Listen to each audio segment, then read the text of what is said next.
Thumbs up. We're so excited to have everyone on this very important call this evening. Thank you all for joining.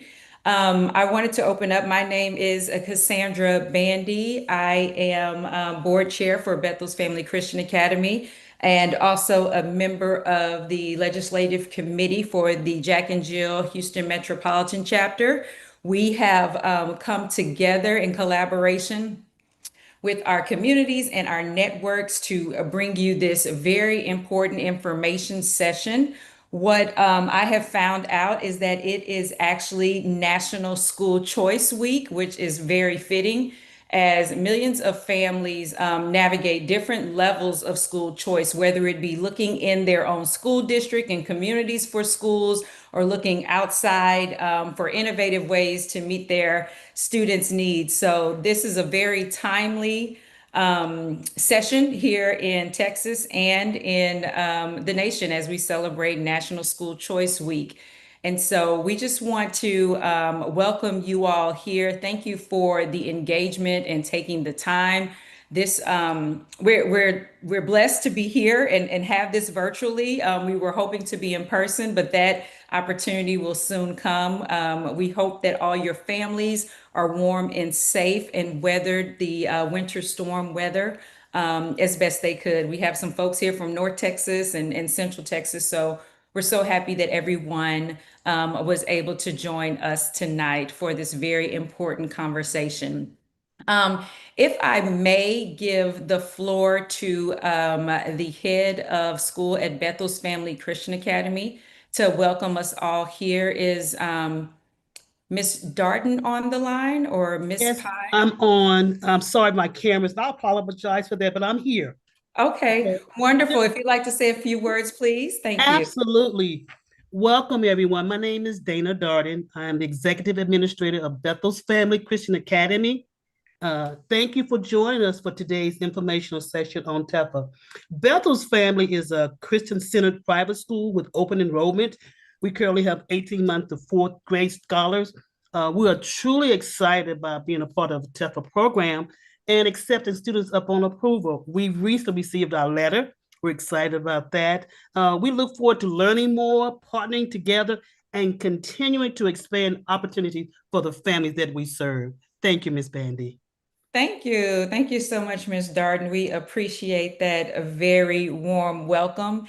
And now I will take the opportunity to introduce our esteemed panelists for this evening. We are so blessed and honored to have them here. I have had lots of conversations and interactions with these folks, these amazing women who are trailblazing and doing so much good work on behalf of our families. And we're so honored and thankful that you all took the time to join us today.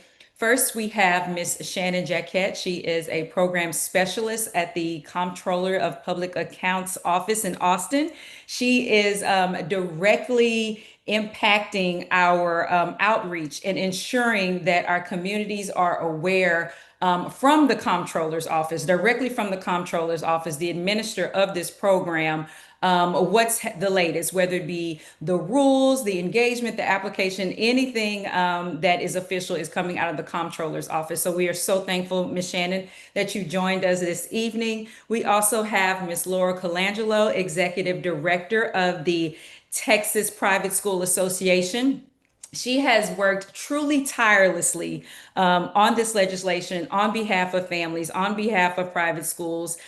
She knows this stuff inside and out. So we are so grateful that Miss Laura Colangelo has joined us this evening. We also have Miss Anita Scott, Policy Director for Texas Homeschool Coalition, another tireless advocate. And when I mean tireless advocate, I truly do mean that literally. These ladies comb the halls of the state capitol. They testified, they did all the work in the background to ensure our families were well equipped and resourced here as we go into the 26-27 school year. So thank you to all of you for all of your hard work and your dedication to the families of Texas and taking this opportunity to educate folks on this very new program that people have lots of questions about.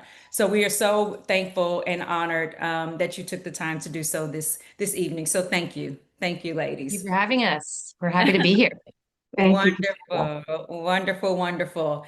And so, again, and my apologies for those abbreviated introductions. I do you ladies no justice. I tried to emphasize it, but again, thank you so much. We want to be a good steward of everyone's time and just go and get right into it. So I'm going to pass it to you, Miss Shannon Jaquette, for the guests that are here. We're going to have a presentation that speaks on just general information and overview and actually some details. I don't want to call it general, but there are some details around the program that are very important to know. We will then have a Miss Laura and Miss Anita give, their spiel on what they do for their organizations, and then we'll have some general Q&A. We have some questions that we've already gotten in, and then we'll also, if you all have questions, please put them in the chat if you're on Zoom, and we will do our best to answer all of those questions. You can put them in real time, and we'll address them when the time comes for Q&A. So, Miss Shannon, I will turn it over to you. Thank you so much. Great. Thank you, Cassandra. Thank you so much, everyone, for taking the time this evening to learn about the Texas Education Freedom Accounts, which the Comptroller is honored and very excited to launch. I know you're all eager for information and have many questions, so let's jump right in. So what is TEFA? The Texas Education Freedom Accounts is a piece of historic legislation that was passed in the 89th legislature that at the time was, it still is known as Senate Bill 2, authorizes the comptroller to establish and administer this education savings account program, which is now known as the Texas Education Freedom Accounts, TEFA, to provide families more educational options and to increase access to public school alternatives.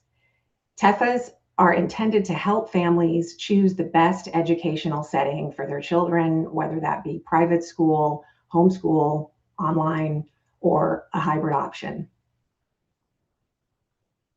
So who is eligible to receive a Texas Education Freedom Account? An eligible child must be a citizen or legally present in the United States and eligible to attend a public school in Texas. At least one parent or guardian must be a Texas resident. Additionally, children who are eligible to enroll in a free pre-kindergarten program in the public school district are eligible to receive a TEFA for pre-K services.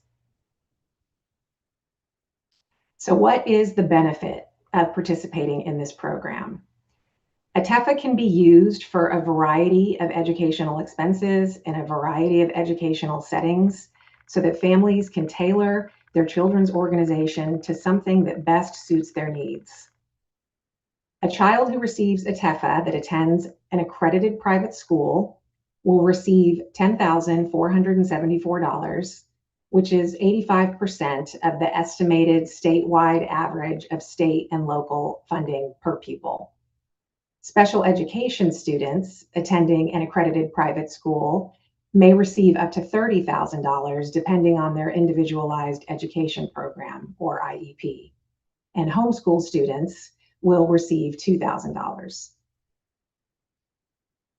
So how will these funds be dispersed? Odyssey is the Certified Education Assistance Organization that is helping to administer the TEFA program. So an account can be accessed through an online portal where funds can be directed toward eligible expenses. These eligible education-related expenses that will be covered by a TEFA include tuition and fees at a private school or a higher education provider, an online program or a program that provides training for an industry-based credential approved by TEA.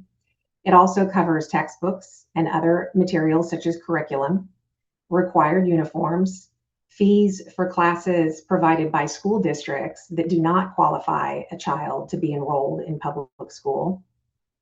And it also covers academic assessment costs, private tutoring, transportation to and from providers, educational therapies not covered by private insurance or federal, local, or state benefits, It covers computer hardware and software, although this is capped at 10% of the amount of the TEFA, and meals that are provided by a private school.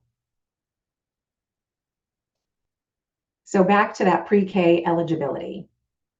Only children currently eligible for pre-K in a public school, free pre-K in a public school, are eligible to receive the TEFA for pre-K services.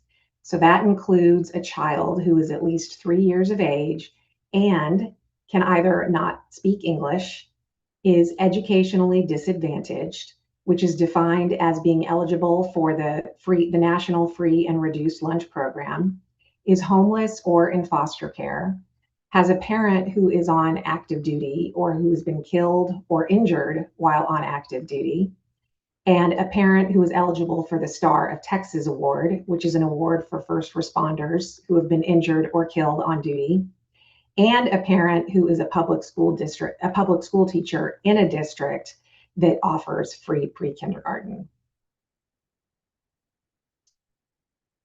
So what is the application process? Well, we are very, very excited that the application will be available on Wednesday, February 4th at 9 a.m. Central, and it will close at midnight on March 17th, 2026.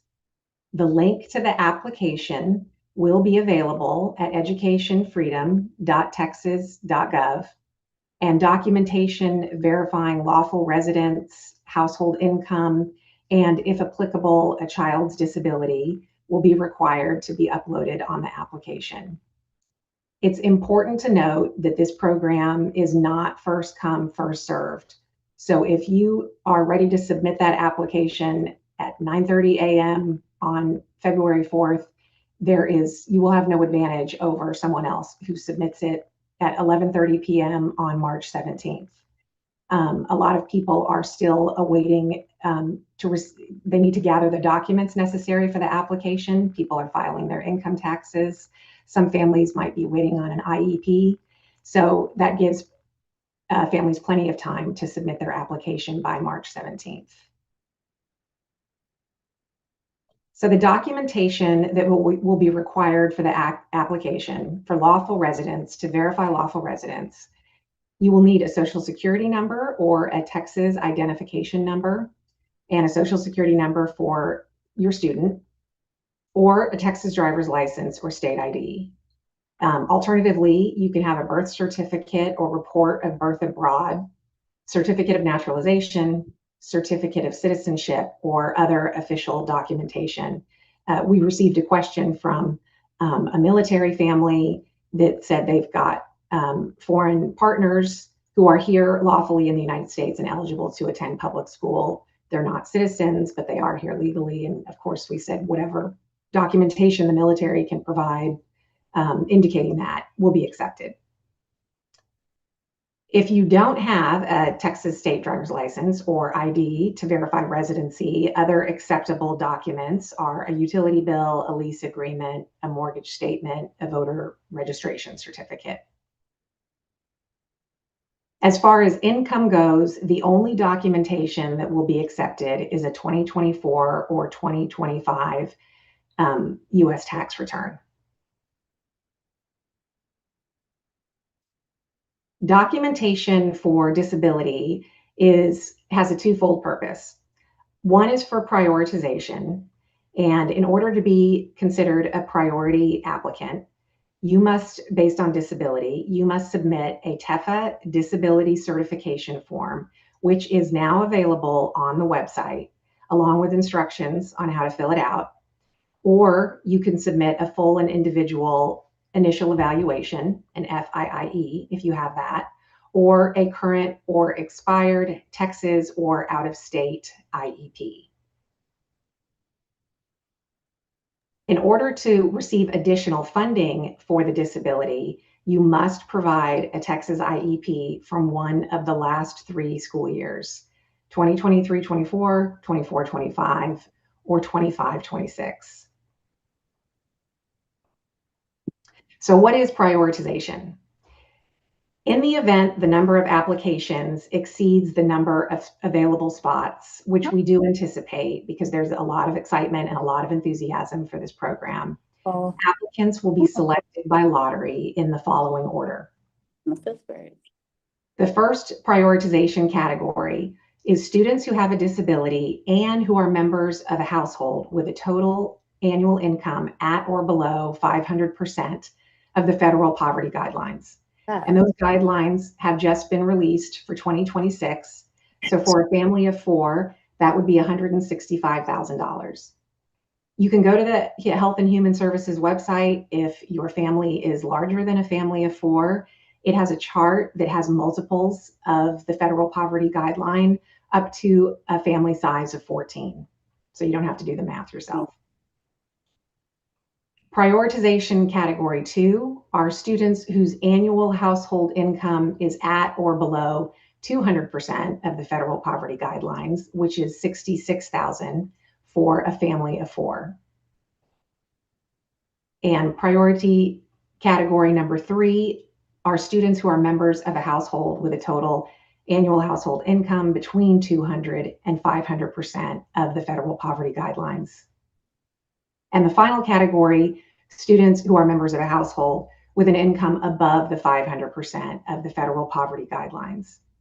In this category, public school students will be prioritized over students who are currently enrolled in a private school. And this category is also capped at 20% of the program. So after the application, you've submitted your application, what happens next?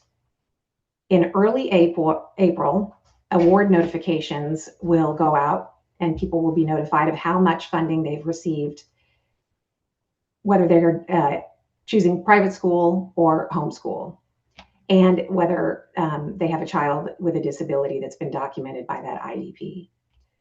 Enrollment verification will occur in early June, and you will, at this point, select the private school that your child is attending. You do not have to have that information during the application period. On that application, you will only need to select whether the setting is private school or homeschool. In early June, you will select that private school your child is attending, and then the school will verify that your child is enrolled. And then in July, the funds will begin to be dispersed. If you are a homeschool student, the full amount of $2,000 will be dispersed for students in private school and those receiving the additional special education funding. There will be an initial installment July 1st, followed by a second installment October 1st, and finally, the full amount will be in the account by April 1st, 2027. So please visit our website at educationfreedom.texas.gov. It has a lot of information. It has that disability certification form that I just mentioned. It has FAQs. It also has a school finder where you can put in your zip code and browse schools that are currently approved to participate. That is happening on a rolling basis. Schools are being added every day, and there is no deadline for providers to participate. So as the program continues, over time, over the years, hopefully, more schools and more providers can be added and will be on that school finder. You can also email questions to educationfreedom@cpa.texas.gov. And we are here, Laura and Anita and I, to answer any questions you may have this evening. Thank you. Thank you, Shannon. That was wonderful. That was wonderful. We did get a few questions, and I do want to let our participants know that we've logged those and we'll get to them.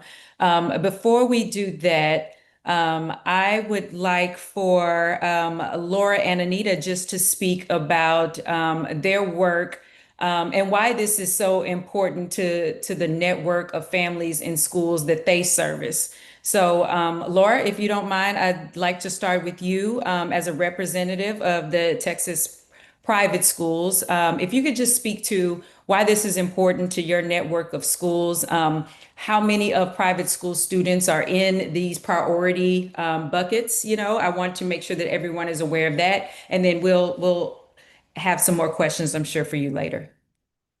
Okay, yeah. Shannon, that was great. That's the first time I've seen that official PowerPoint. So when you share it, I'm going to use it because I have some more of these sessions. So um, that is helpful. So again, I'm Laura Colangelo, Executive Director of the Texas Private Schools Association. So I represent the roughly 1,000 accredited private schools in the state. So these are the schools that get to participate in the program.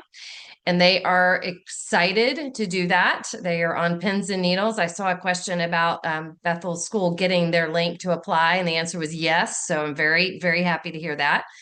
When you go to that important website, educationfreedom.gov, you can see the school finder is one of the main links. And there's a map there of all the private schools that have registered so far, and as Shannon mentioned, more and more will be added every day.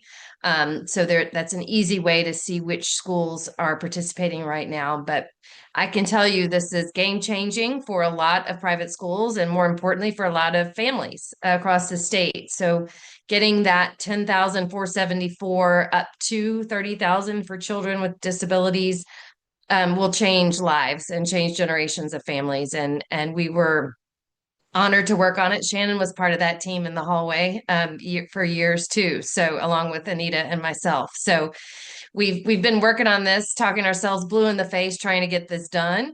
And it finally happened. So I'll leave it at that. I'm happy to answer any questions later on, but I would have needed to get a chance to introduce herself too. Thank you, Anita. Awesome. Well, thank you, Cassandra, and to Bethel just for hosting this webinar. It feels like an honor to be a part of something where you want to empower and equip families so that they have the information that they need to make the best informed decision for their families. So I just thank you all for having your hand at their back so that they can do that. I just want to echo what Laura said. Shannon, that PowerPoint, right? Haven't seen that presentation before. So I'm going to be grateful when you share that so I can emulate and use that same type of language. I'm Anita Scott, and I am the policy director with the Texas Homeschool Coalition and have been advocating for homeschool families since 2022. Interestingly enough, I was homeschooled. My parents homeschooled all 8 children, K through 12 in a 3-bedroom, 1-bathroom home in Dallas. And so it's just interesting that I was homeschooled, and then I was a K through 12 teacher and administrator for about 10 years. And then I'm back in the homeschool sector.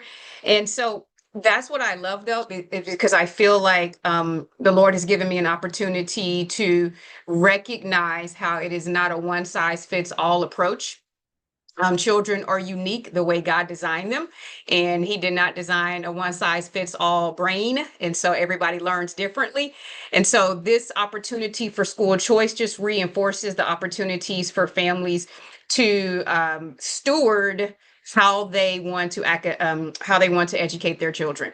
And so whether that's a private school or a micro school, a home school, open enrollment charter school, or a public school, this TEFA that has passed this last May gives everyone the opportunity to do that. And so I'm just excited to be here with Bethel and Cassandra, receive the invitation to, as much as I can, answer questions related to homeschooling and what that funding mechanism and that funding piece looks like, but excited to be here. Thank you. Thank you so much. I appreciate that. And so the chat is alive with questions. So I figure, let's go ahead and answer some of these questions that our very engaged audience has. I'm going to start up here. Let's see. So, one question, and this has come up before, and I will let you guys respond. What if you are married and file taxes separately? How does that, prioritize your family and all of this? And I see a few of you shaking your head, so I'll let you all answer, whoever wants to go first. Well, I'll take this one, and how you just tell me and I'll answer. Thank you. So if every parent who has the child as a dependent on their tax form, that parent's income will be considered in total. So if both parents include the child as a dependent in their taxes, then that parent's income will be included.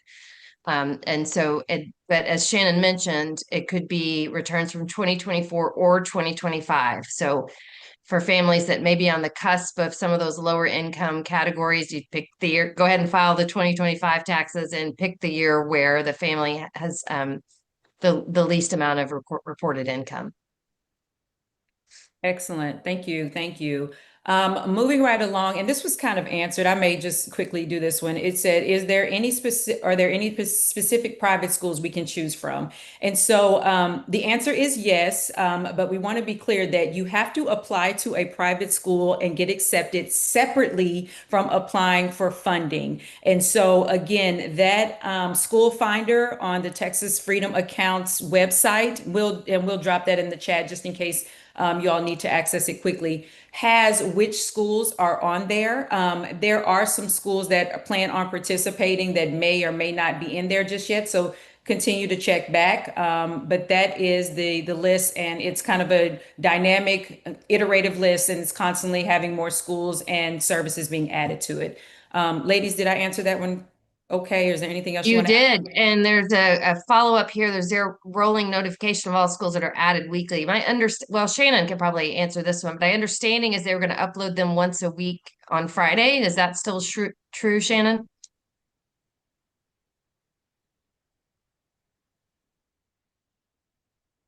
I think at this point we are, especially before the application period, it's going to be updated like in real time as quickly as possible. Right. After that, when we get to a less frenetic pace, it'll slow down. But right now we're trying to update it as soon as schools are added. Thank you. Thank you. Here's a good question. If I have a special education student who attends public school, can funds be used for private speech and other therapies without enrolling in a private school? So I will, Shannon, you want to answer that question? The answer is no. The answer is no. Yeah, you cannot you cannot be enrolled in public school to receive a TEFA. Now, there is a separate program called Yeah. PDSES for students Mhm. that are enrolled in public schools. So it doesn't mean there's no assistance. It's just not part of the TEFA program. That's right. And that information can be found on TEA's website. That's the Parent Driven Special Education Supplemental Services. And that's a list of providers, and they provide a grant to families with children in public school to meet their special needs. And so we can provide more information about that as well. Let's see, with this question, how do you confirm if a school qualifies for the program? Well, that's interesting. The statute actually lays that out, and I'll let one of you advocates answer that question if you'd like to. Well, for the private schools, it has to be an accredited private school. So if you go to a website, tepsac.org, which I will type here in the chat, then there's a school finder of all accredited private schools in the state. So it has to be listed in that database. And then they have to opt into the program. So not every school that's listed in TEPSAC will be listed in the school finder. We still have some eager to participate. We have some that are maybe going to wait a year and not participate in year one. Not many, but a few. So those lists are not the same. Definitely look at the school finder to find the school that is opted in so far. And then TEPSAC is all of the eligible private schools that could opt in, and maybe some are eager to do so as soon as they get that link. Thank you. I'd just like to add also the 2-year in operation requirement that is more just a kind of like a school operation thing. But if there's a great new school that opened last year, they have to be in operation for 2 years continuously, right? You all, is that correct? That's right. Yeah, and I dropped the school finder link. So that's that long hyperlink. I just dropped that in there because you all were referencing it. Thank you. And there's a follow-up here. There's a school, the choice for private schools have a zip code limitation. Can parents choose private schools in different zones? Absolutely. Private schools do not operate in the same way public schools with a district from which they draw. So if there's a private school close by, or on the way to work or something like that is accessible to parents, or you do not have to live in the zip code for that private school. Perfect.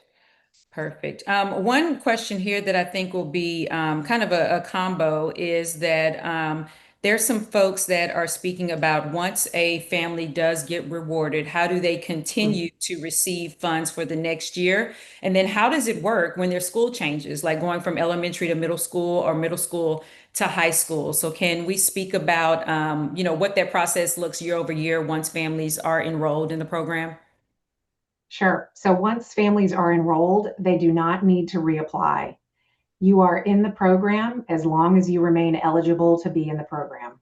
So if your child enrolls in public school, obviously you're not eligible to be in the program. If you move out of state, you're not eligible for the program. And funds also if you don't use all of the funding, and this is really important, it'll roll over from year to year. So if you're attending an elementary private school, which is generally a lot less than high school, you can roll over funds and have that extra funding for when they attend high school. Thank you. And that's a follow-up to a question I see here. And you answered a part of it here, Shannon. The full question is, if a family doesn't use the funding and can't find a school, is that money passed along to a family not initially selected? So can you just kind of speak to that? Yes. So if you've gotten an award and it's just turned out that this isn't going to work, you haven't found the school that you want, you've decided that your child is attending public school, yes, it would go back and be available for another family. Okay. Thank you. And this is an interesting question just about, families who are trying to determine income level and qualification. Does the website have an income calculator to determine which priority level the parent will qualify for in this program? I think sometimes, and even for me, it was that 200% to 500%, how do we know where we fall in this? So we don't have the income calculator on the website, but as I mentioned, Health and Human Services, the federal poverty guidelines are set by the federal Health and Human Services.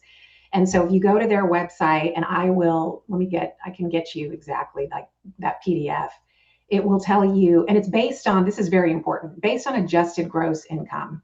So that from your tax return. And then there's a chart and it says, this is how many kids, and it does all the percentages because these multiples of the federal poverty guidelines are used for SNAP, TANF, all kinds of programs. And you can find that number there. And I will put that, let me find that. Put it in the chat. You. While Shannon does that, Anita, I'm going to pose this question to you. It's a homeschool question. Yes, ma'am. The question is, when you speak of homeschool, are we speaking of the parents being the teacher, or a child is going to a public online school such as K-12? If so, will this be considered public school or homeschooled? Great question. So it sounds like a twofold question. If you're being homeschooled, it doesn't necessarily mean that the parent has to be the one providing the instruction, because a homeschool can be a co-op, so you can have another adult providing instruction. And so by law, to be homeschooled means that you have to have your curriculum in some kind of printable format or digital format. So it has to be either visible on a computer, printable so that it's paper. So there needs to be an adult providing that type of instruction. So that's homeschool. That's the first part. The second part is if you have an online public school curriculum and you are a part of public school attendance, then that is public school and you cannot receive funds for being a part of public school. So if you are at home, but you're doing public school online, then that is considered public school. So I wanted to make sure I differentiated that because that's a twofold type question. That is. Thank you. Thank you very much. Yes, ma'am.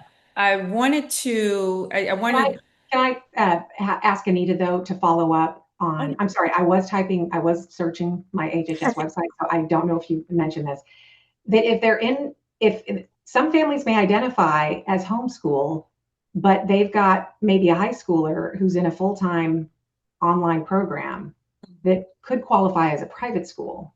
Yes. Mm-hmm. Yes. And that needs to be spread far and wide. That's good. So if you are a homeschooler And so let's even scale out. Homeschool does not have one face. And by that, I just mean homeschool, it can look like a hodgepodge of things. You may be a homeschooler and you take dual credit classes twice a week at your local community college, and you might go to a co-op one day a week.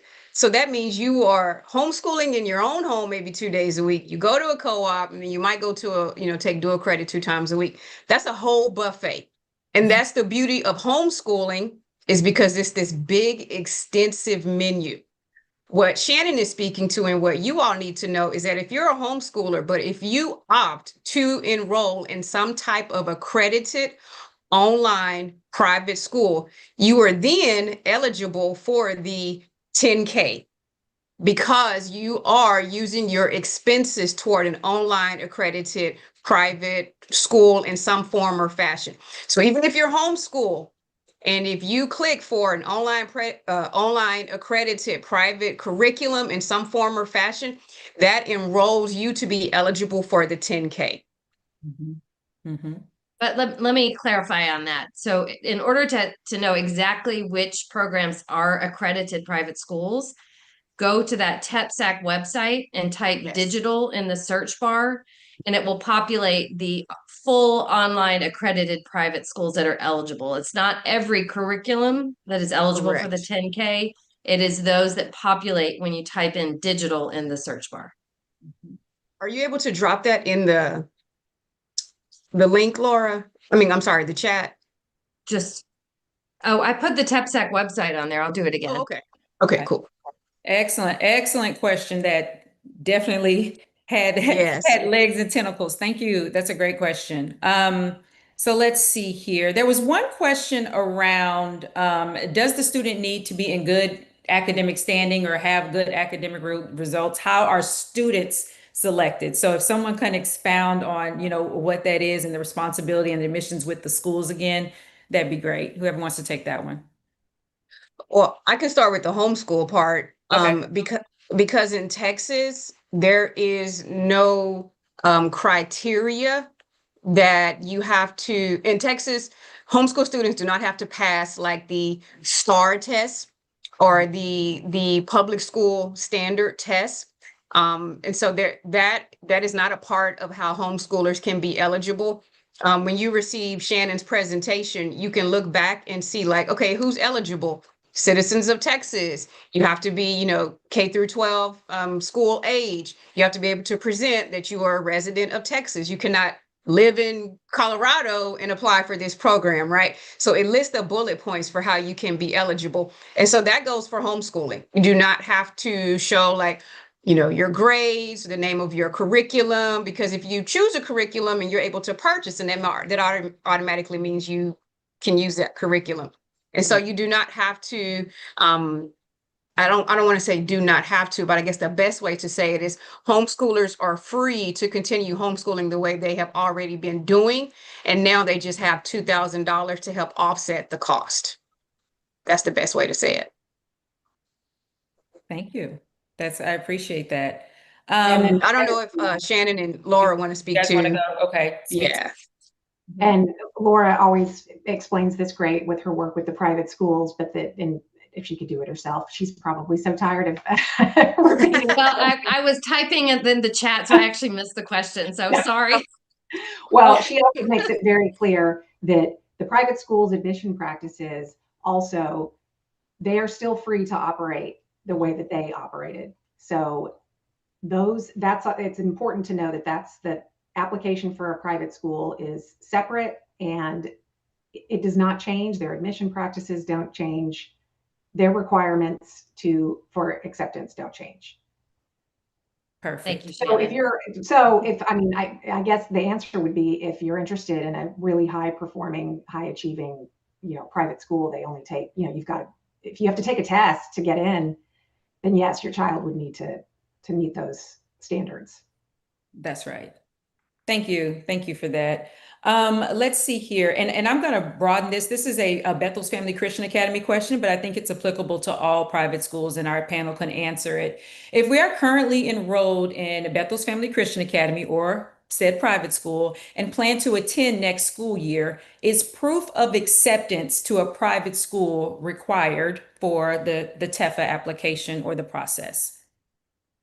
No, those are two separate processes. So if families go in and apply for the funding, they don't have to have a seat yet in a private school. They do not have to say which private school they're going to, because that schedule, that calendar doesn't totally align. So when families go in from February 4th through March 17th, they can just apply, and they will have to say whether they're going to homeschool or private school, but they don't have to say which one. I mean, they have to say if it's homeschool or private school, but they don't have to say which private school.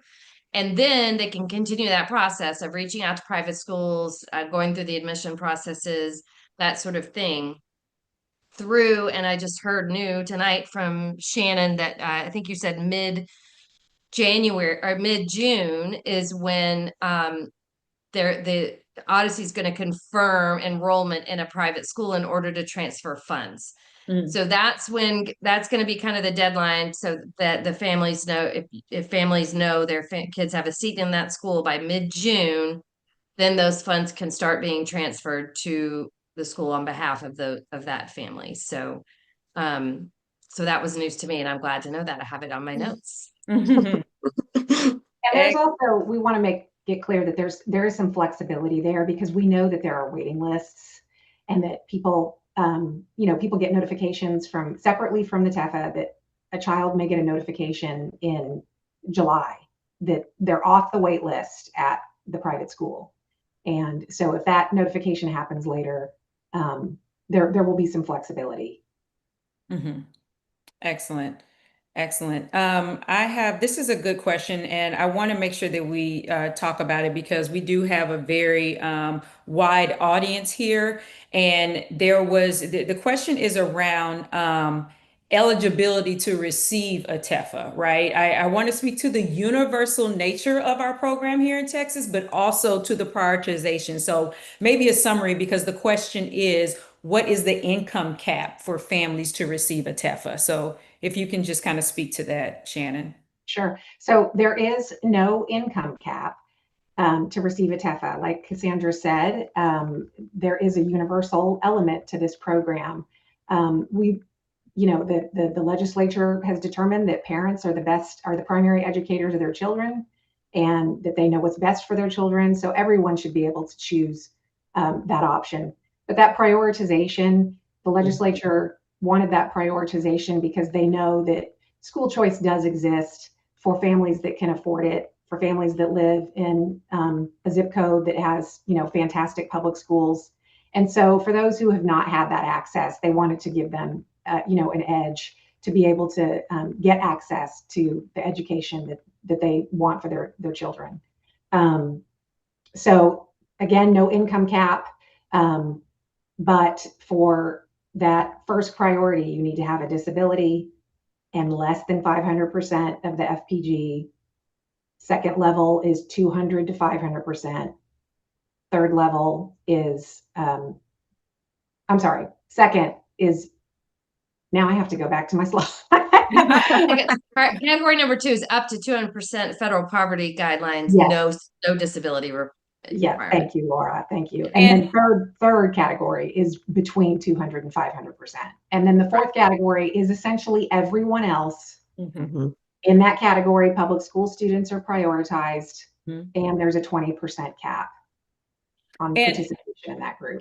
And while we're talking about caps, again, that is, then we have the pre-K eligibility, right? Yes. And so, and I wanted to say that because there's a question about that, for pre-K eligibility, is economically disadvantaged income based on the adjusted gross income. So again, pre-K is a different set of eligibility requirements for funding. So Shannon, go ahead. Yes. So if the student is eligible for the national free and reduced lunch program, that is what defines educationally disadvantaged. And that is based on adjusted gross income. Thank you. Thank you. Okay, let's see here. Let's make sure we are. Can I pop in for a second? Because I think we overlooked a little element of this, which is that, sorry, I got that on my phone too. The universal nature of it means that every family can apply. We don't know. We think there'll be incredible interest and it will, run out of funds, but we don't know that. So it's in any eligible family's best interest to go ahead and apply for the program because A, you don't know if you'll get it. You definitely won't if you never apply. But B, the comptroller's office is required to request funding the following year for every family Yes. that's on the wait list that doesn't get funded in year one. So the more families that show interest in year one maybe aren't funded the first year, the better chance the program grows in future years. So we would encourage all families interested in Yes. this to go ahead and apply. Don't look at that income level and think I'll never get it because you just don't know. We've never done this before. This is the biggest school choice program in history that's being rolled out. So there are a lot of variables here. So I would encourage all families that think they might want to try to go to a private school or homeschool to apply. Mhm. Excellent.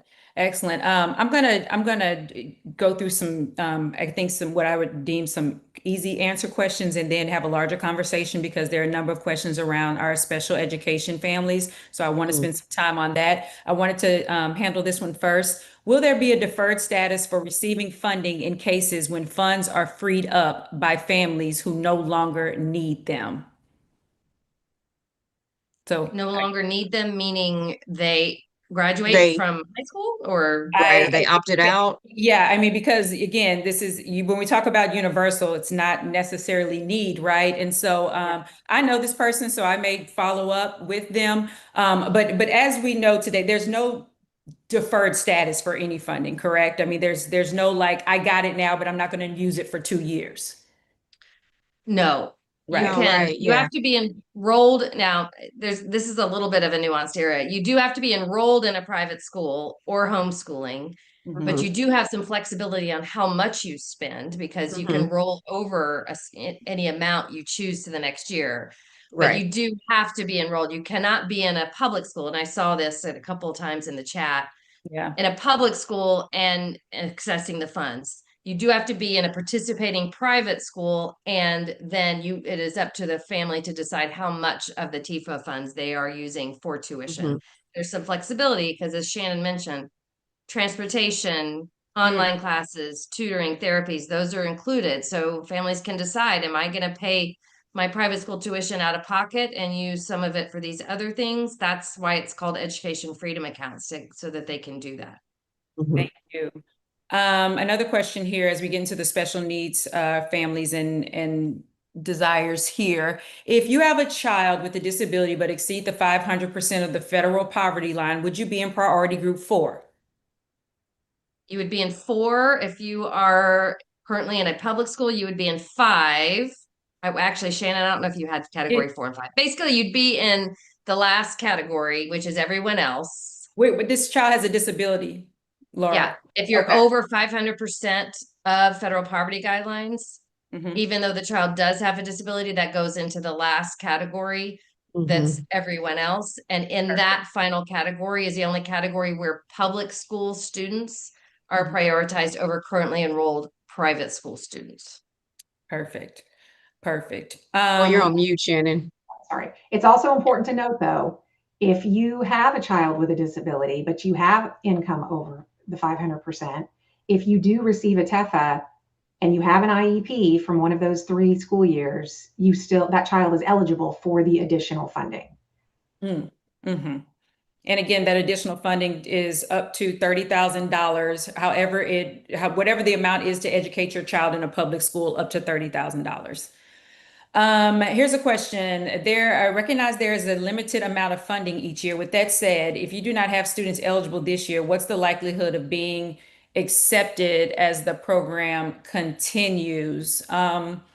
That's a good question. I do want to point out that the way the bill is structured right now, there's an increase in funding year over year. So while it is 1 billion is limited, the next earmark is what, 3.2 billion?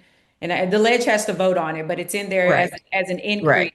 every year. So again, the idea is that this is going to grow. So likelihood is hard to determine. But the direction of the bill is that funding will grow as demand grows for this program. And I'll let you all weigh in on that Well, I as well. think you spoke to it well, and Laura, you mentioned it too. Like the demand will increase based on people's interests. And so if we don't hit the funding cap, and if there's so much left over, then the Texas legislature will say, oh, we didn't need to pump that much into it. And so the demand will increase. And so our goal is to be like in the Capitol, letting them know the demand is high. And so by the next, the 2027 legislative session, okay, we can put more money into it because the demand was so high for all of the academic choices. Mhm. Excellent.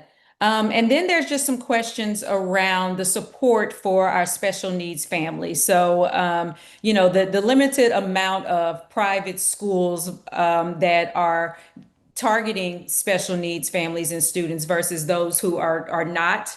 How is TEFA vetting is the question, and prioritizing these private schools if students with disabilities is a priority. So I'll let you all speak on that generally. Well, they're not, TEFA is not prioritizing schools. There are about 50 schools that exclusively serve children with special needs. And I have a feeling all 50 of them are going to be on that school finder very soon as they're allowed to. And about 75% of all other types of private schools, while they don't serve exclusively children with special needs, they do serve them to some degree. So the schools will be available, and it's up to the parents to decide if it's a good fit for their child. So instead of falling under IDEA, that controls that interaction in public school, where they have the IEP and that sort of thing in public school, it's different in private school. So parents go through the admission process, they look at this school and say, will this school serve my child? And the school says, yes, we can serve your child. And then there's a contract offered between the parent and the school that says, this is what the school can do. And the parent says, okay, I want that, or nope, I don't want that. I want to be in the public school with those IDEA protections. So it's just a different way of handling the parent-school relationship in private schools. And from what I've heard from a lot of families that are looking for another way, maybe they haven't been served the way they would like to be in the public school, they're looking for this other option. Oftentimes not. Public schools do amazing jobs serving those kids with special needs, and those families are happy and want to stay in that public school, and they absolutely should.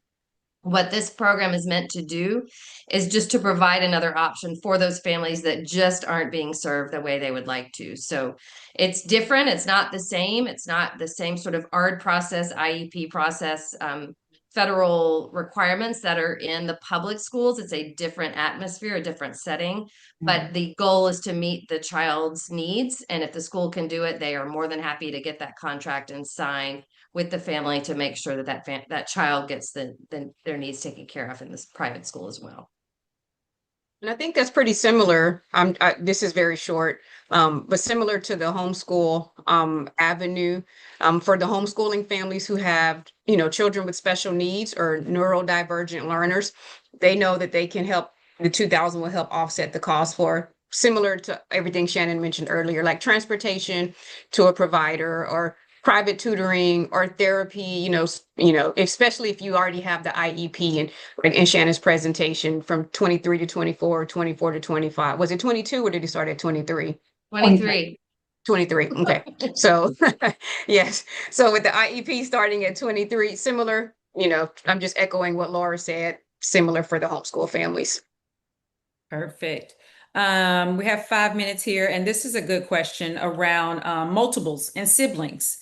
If I have multiple kids, is there a chance they all won't be accepted, but one or maybe two, such as it is 3 different applications I must submit, or is there a add sibling section? So can we just speak to the mechanics of the application and how it works for siblings?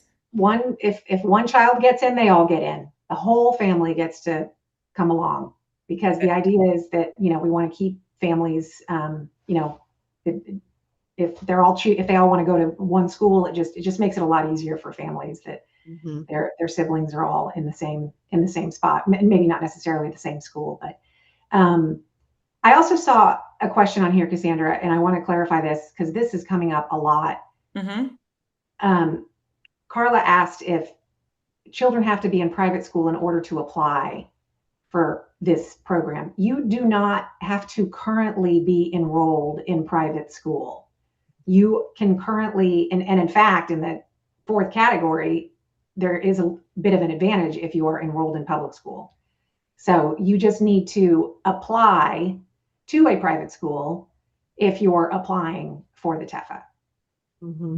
But Great. current enrollment, where your child is right now, does not have to be a private school.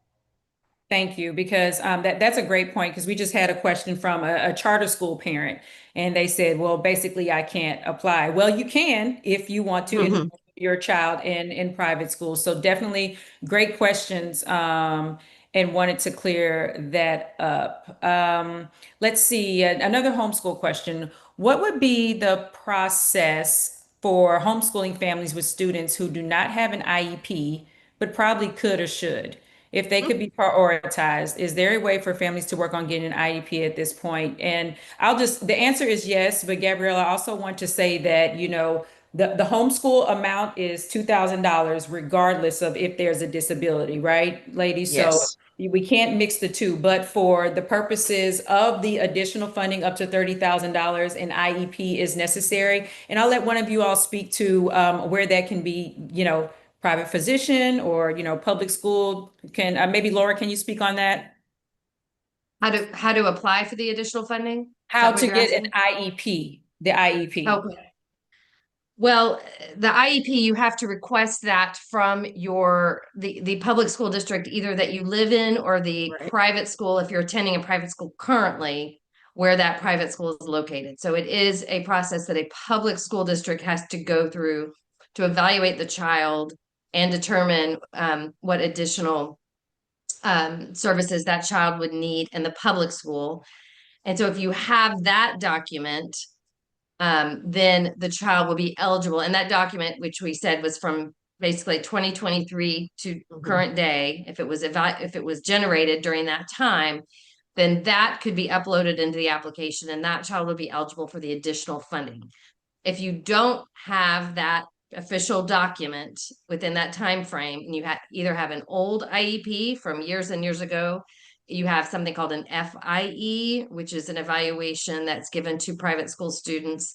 If you have an IEP from another school district, or there is a form that has been generated by the comptroller to get it signed by a licensed physician or another licensed professional who can evaluate children to determine their disability, that would qualify the child for prioritization in that category 1, just not the additional funding up to 30,000. And that's been a big point of confusion all along the way. But for just to be prioritized to get in the program and get the 10,474, there are a lot of different options. If the family really wants the additional funding up to 30,000, it has to be an official IEP from a school district or a charter school. Charter schools can generate IEPs within the last 3 years. Yes. And it's probably important for everyone to know that to request an IEP does not mean you have to enroll in the public school or the open enrollment charter school. By federal law, they can give you an IEP, diagnose your child, but you do not have to register to be a student in that particular school. Right. Oh, you're on mute, Cassandra. I am. Thank you. We have one more minute, so I'm going to try to get in one more question just for clarity. Someone was asking about IDEA, and will that not be upheld in private school? Can someone clarify that? I know we brought it up, Laura. I think that was you. Yeah, so IDEA is a federal law that is relevant in public schools. Private schools operate under contract law. So it is a separate set of laws that operate for private schools versus public schools. So private schools can and often do provide services that are also provided in the public schools through IDEA. However, that is legally, falls under contract law, which is the agreement between the parent and the school. So whatever is outlined in that contract, the school says we can provide this, this, and this is how we'll serve your child. If the parent agrees with it, they sign the contract, they're operating under contract law. In the public schools, it is federal law that is dictated from on high, and there's no two-way street agency. It is what is specific to that arena. So it doesn't mean that the private schools aren't serving the children. It is just legally bound in a different way through contract law. Thank you. There was someone named Cassandra with the letter K who mentioned that there is a process for receiving an IEP. So if you are thinking, I think I want to opt into the program, I'm just not sure. You can go ahead and apply though. And you need to go ahead and start moving forward with working on having with one child or two children, however many children, to receive, receive testing from a diagnostician at an open enrollment charter school so that you can receive the IEP, because there are timelines and deadlines. And so you can't walk in one day on a Thursday and think you'll receive the IEP by Monday. So there are 15-day, 30-day, 18-day type timelines. So keep that in mind. Mhm. Thank you. I think there's an important question here, if we could just take a few more minutes around, what about children that are homeless under McKinney Vento that may not have access to documents? What are the alternatives? Well, Shannon, I don't know. Maybe you might know those specifics about what other documents would suffice. To verify, homeless. what are we verifying? Obviously not Well, residency. McKinney Vento is a homeless student act. Homeless, Yeah. Oh, okay. This is a question I'm going to have to get back to Okay. you on, because we've discussed the homeless for the homeless the eligibility for the pre-K. And Right. yeah, right. obviously the homeless is tricky, and I'm going to have to get back to you on that one. I do not have a solid answer on that, so I don't want to speak. Thank you. We'll make sure we get that back. And then someone asked for the link to the app, and thank you, Reverend Ford. He put it in there. The application is not open right now. It's February 4th, again, just to let you all know. And that link is educationfreedom.texas.gov when it will be available, and it will be open for until when, Shannon? 6 weeks. 6 weeks. March 17th. Perfect. March 17th. And yeah, I mean, we are at time. I do see some more questions here. And we will, I see Donna Shanklin, if we can get you some answers around. The question was around private schools receiving Title I, III, and IV funds. How would that affect TEFA? They don't. Those It are doesn't. federal funds, totally Yeah. separate. It doesn't, right? So, yep, TEFA is Texas. And yeah, we're excited. I appreciate the feedback. I've been getting text messages. We've been getting great information here, and that this was extremely informative. I want to thank Shannon, Jaquette, Laura Colangelo, and Anita Scott for your time and your expertise. If I send you guys another email that said, hey, we need to do it again, we'll work together, because we know this is very informative. I want to thank the Houston Metropolitan Chapter of Jack and Jill for their collaboration and their membership. And of course, last but not least, Bethel's Family Christian Academy. Thank you for always being in front of the community and an advocate for parents and family, for a private Christian-based organization. We're behind you, we support you, and we love you. So thank you so much, everyone. The recording will be available. The link was in the chat. We will also get Shannon's presentation and share that out as requested. And have a good night. Thank you all so much. We appreciate you. Thank you, Cassandra. Thank you, Cassandra. Okay. Thank you, ladies. Thank you, ladies, so much. Thank you all. Thank Have a you. good one. Thank you. Bye-bye. Bye-bye. Good night. Thank Good you. night. Thank you very much. Say bye. Bye. Bye-bye. Landon. Say bye-bye. Bye. Hey, Lyndon. Hey, I'll see you tomorrow. Okay, good night. Officially, ladies, we exceeded 100 participants. I had to buy extra seats at 7:26. So Okay, we still have people on. Yeah, Wally's successful, but it is on YouTube. So everyone else. Okay. Say good night, everybody. Good night. Mommy.